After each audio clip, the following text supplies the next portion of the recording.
कि तेजस्वी यादव के ऊपर जो चार्ज लगा है, तेजस्वी जी पब्लिक डोमेन में इसको एक्सप्लेन कर दें कि क्या मामला है। नीतीश जी में थोड़ी भी नैतिकता है तो अब उनको बताना पड़ेगा कि क्या करेंगे। राष्ट्रीय जनता दल के साथ जाकर जब उनकी पार्टी का ही अस्तित्व समाप्त हो गया, जो सत्ताधारी दल है खासकर के जनता दल यूनाइटेड धीरे धीरे समाप्त होते जाएगा, ढहते जाएगा। वहाँ से भी लोग अलग हो ही रहे, अलग होते चले। ये तो नीतीश जी में थोड़ी नैतिकता होती तो तेजस्वी यादव से आज इस्तीफा मांग लेना चाहिए था। उनको इस्तीफा मांग लेना चाहिए था। तेजस्वी यादव पर जॉब स्कैम वाला चार्जशीट दाखिल हुआ है, तो क्या अब इस्तीफा मांगेंगे फिर अलग होंगे? अभी सवाल तो नीतीश जी से पूछे ना। नीतीश जी इसके पहले जब आरजेडी से अलग हुए थे तो उन्होंने यही कहा था, उस समय जो चार्ज लगा था तेजस्वी के ऊपर भ्रष्टाचार का, तो नीतीश जी ने आप सब लोगों से कहा था और आपके माध्यम से देश और बिहार की जनता को कहा था कि तेजस्वी यादव के ऊपर जो चार्ज लगा है, तेजस्वी जी पब्लिक डोमेन में इसको एक्सप्लेन कर दें कि क्या मामला है, सफाई दे दें। तो उस वक्त जब सफाई नहीं दी तेजस्वी ने तो गठबंधन इन्होंने तोड़ लिया। आज तो बिल्कुल उसी तरह की सेम परिस्थिति है। अब इस परिस्थिति में नीतीश जी में थोड़ी भी नैतिकता है तो अब उनको बताना पड़ेगा कि क्या करेंगे। अब जवाब तो वही देंगे, लेकिन निश्चित रूप से बिहार के लोग, देश के लोग जवाब तो चाहते हैं। मिसाइल सिस्टम खत्म कर दिया गया। हरिवंश जी और नीतीश जी की मुलाकात पर क्या करना चाहिए?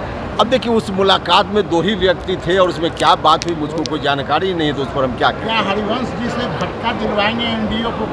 अब मुझको नहीं मालूम कि दोनों लोग मिले हैं, दोनों के बीच क्या बातचीत हुई, इसकी कोई भनक, कोई जानकारी मुझको नहीं। जो मुहिम चला रहे हैं तो क्या लगता है आपको? शुरुआत में बोले थे कि पीएम मटेरियल है, तो क्या अभी भी बचे हुए हैं? नहीं, अभी तो हमने कहा कि एक समय था जब नीतीश जी ईमानदारी से चाहते तो पीएम मटेरियल थे, लेकिन उस अवसर को नीतीश जी ने स्वयं समाप्त कर दिया है, खो दिया है।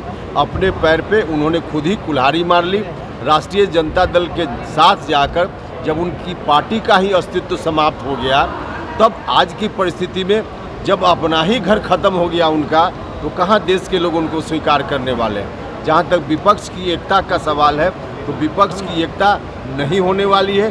जो आप लोग भी देख ही रहे हैं, 15 पार्टी के लोग आए, बैठक किए, उसमें चाय पानी लोगों ने पिया और उसके बाद क्या क्या हंसी मजाक करके बैठक खत्म हो गई और बैठक से बाहर जाते ही अलग अलग पार्टियों का अलग अलग सुर आने लगा। तो इस परिस्थिति में कुछ नहीं होने वाला। बिहार पर क्या? देखिए, महाराष्ट्र का असर तो निश्चित रूप से होगा, लेकिन उस रूप में नहीं होगा। यहाँ जो सत्ताधारी दल है खासकर के जनता दल यूनाइटेड धीरे धीरे समाप्त होते जाएगा, ढहते जाएगा। वहाँ से भी लोग अलग हो ही रहे, अलग होते चले जाएंगे।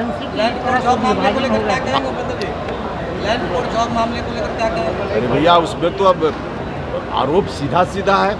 अब उस आरोप में तो सीधे तौर पे कहिए तो नीतीश जी में थोड़ी नैतिकता होती तो तेजस्वी यादव से आज इस्तीफा मांग लेना चाहिए था। उनको इस्तीफा मांग लेना चाहिए था, लेकिन अब क्या नीतीश जी करेंगे, जवाब तो उनको देना पड़ेगा। मिसाइल सिस्टम खत्म कर दिया गया, अयोग्य बिहार के अभ्यर्थी को अयोग्य बता रहा है। नहीं, तो पूरे तौर पे स्टैंड गलत है राज्य की सरकार का।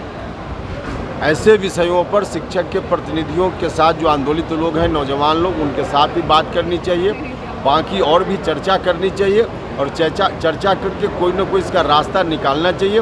सीधे तौर पे जो कह दिया कि देश भर के लोग आएंगे, इससे बिहार के बच्चों का अहित तो होना ही है। इसके अहित को कैसे रोका जा सके और साथ ही साथ संविधान के प्रावधानों का भी कैसे पालन हो, यह रास्ता तो सरकार को निकालना चाहिए। और मुझको लगता है कि सरकार यदि ईमानदारी से चाहे तो रास्ता निकल सकता है।